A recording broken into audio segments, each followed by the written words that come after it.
This, I've never seen a state employee or a state agency come with videos of illegal activity and use that as an argument against a bill which is promoting safety. I think it's outright fear-mongering. So you had a reporter from the Wall Street Journal contact you? Yeah. That's wonderful. Yeah. He was really interested in the issue. Well, we're going to press it, that's for sure.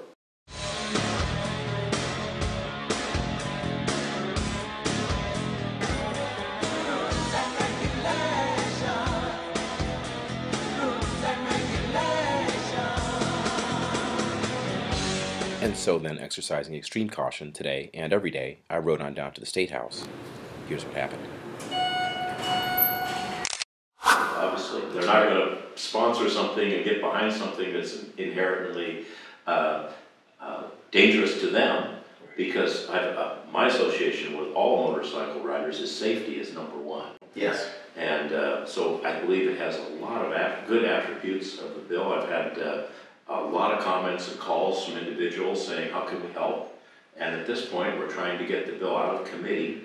And I think if you have a representative or a senator here in the state of Washington on the Transportation Committee in the Senate, give them a call and make sure that they tell their chairman, Senator King, Curtis King of Yakima, to bring Senate Bill 5623 up for a vote.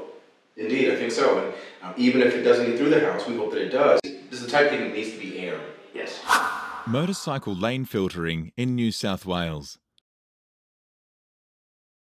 Lane filtering is when a motorcycle rider moves alongside vehicles that have either stopped or are moving slowly, less than 30 kilometres per hour. You can only lane filter when it's safe. Make sure you have enough space. You should only lane filter when there is enough space either side of you so you can avoid a crash with other vehicles and you can safely merge back into the traffic stream. Now we're here today with King Cast Motorsports, which is also King Cast Politics, the intersection of motorsport and politics in particular today. And I'm here with Washington Senator Timothy Sheldon, who has introduced SB 5623, and the companion bill is HB 1515 regarding lane sharing and filtering for motorcyclists. Senator, I'll give you my observation and then let you run with this. Go ahead, Bill. My observation is that, first of all, it's clearly more efficient, and it's going to reduce greenhouse gases ultimately and reduce the carbon footprint. And in addition to that, the studies have shown that it's no more dangerous than inherently riding a motorcycle, or no more inherently dangerous than riding a motorcycle in the first place. We'll delve into that further, but I think my general premise is that most of us riders, and I've been riding for 40 years now, are not going to lobby in favor of something that is going to make our life or our lives more dangerous. So with that, I'll turn it over to you. Yeah, I certainly agree with you, Chris. Well, thanks for coming down today and talking to me about 5623. That's the Senate bill in the House, or excuse me, in the Senate.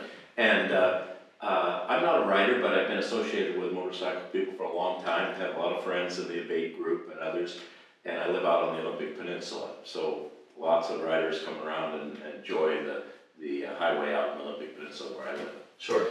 When the motorcycle community came to me with this common sense bill, I agreed to be the prime sponsor because I hope I can convince my colleagues here in Olympia that I don't like to call it lane splitting, I like to call it lane sharing with them, because people in this state are not as familiar as they would be in California where this practice is legal. Right.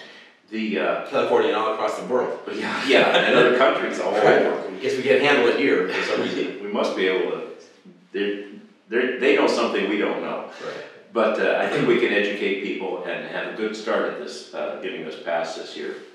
What I've stressed with my colleagues and in the committee has been that this is a congestion relief bill. And if the motorcycles can move through, that means your car is going to move through just as faster, because that congestion is going to be relieved that much quicker. Right. I think it's as you say, it's a safety issue as well. People riding motorcycles want to get out of people's way, obviously.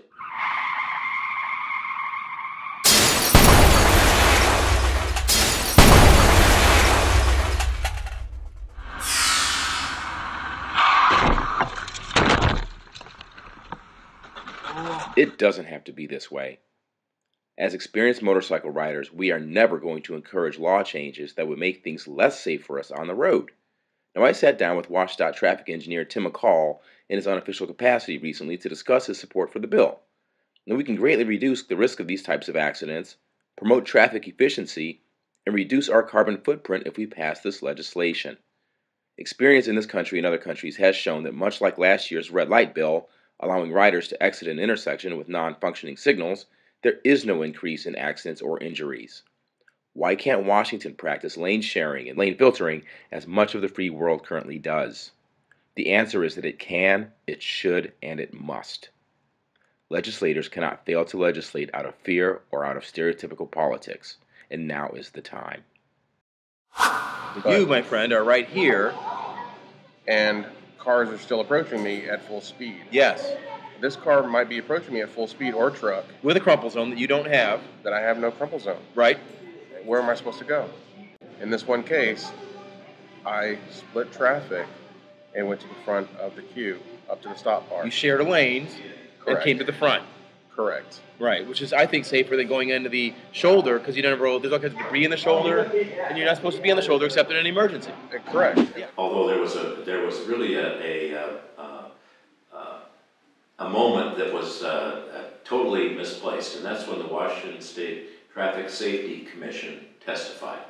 And the lady testifying for the commission brought 3 YouTube videos of nutcases, crazy individuals, Exactly. speeding down between traffic with a GoPro camera or something on their helmet, and it resulted in an accident.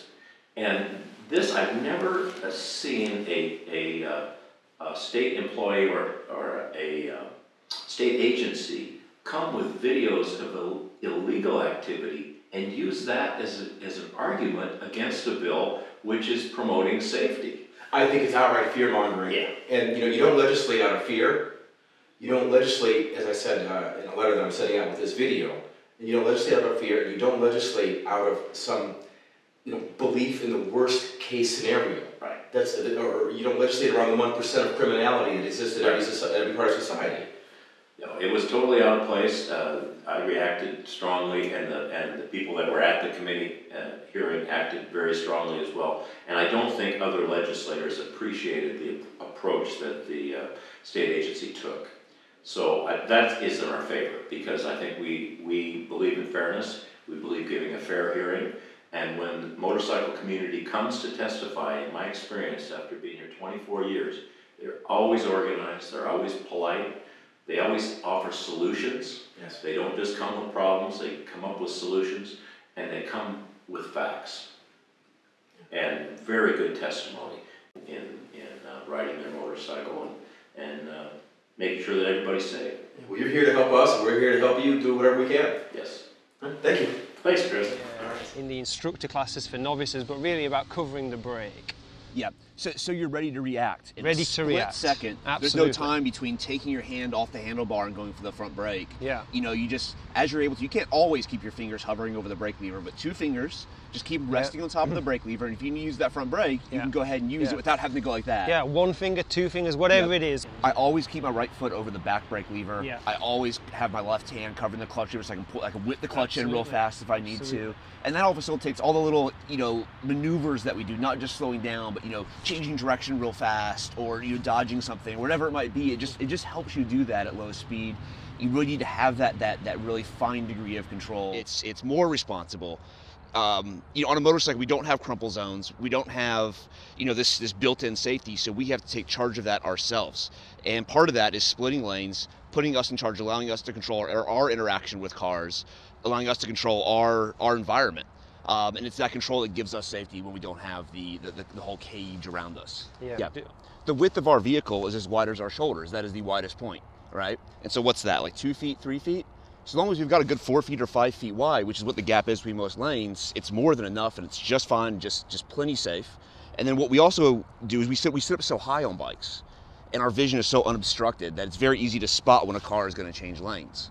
So it's not something, it's not out of control, it's not reckless, it's not dangerous, it's natural, and you're in control, and it's a very safe thing to do.